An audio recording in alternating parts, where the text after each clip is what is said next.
got a 97 Chevy S10 Blazer with a cylinder 4 misfire in it. I got this dropped off at my house from another shop. They said they put a new spider injection or CPI unit in it, and it still has a miss. But they say it runs better than it did when it first started. So I checked it. Let's see if we can have it. And when we look at history here, cylinder 4 is a cylinder that is misfiring. It's got about 1,600 counts, or 16,000 counts, I mean. And let's quick do a injector test. Go to functional, go to injector balance test. Yes.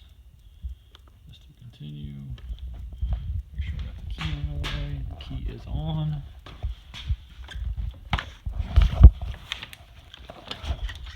Now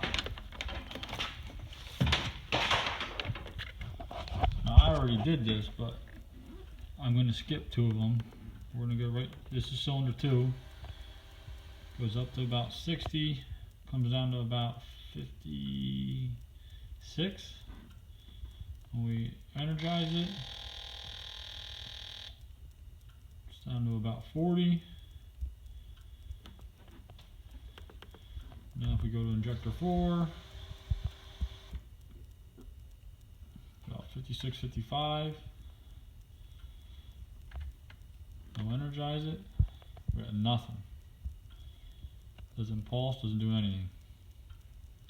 So now let's check one other one. Let's do number 6 just for the heck of it. All on the same bank. That one went up to about 55 too, 55, 56. Energize it. Drops down to about 40 also, about 41. So I guess we got to check to make sure we have power and ECM control at that cylinder 4 injector, and if not, I'll be pulling the top off and checking the new spider injection that's in it. Let me get a couple things set up here and I'll be right back.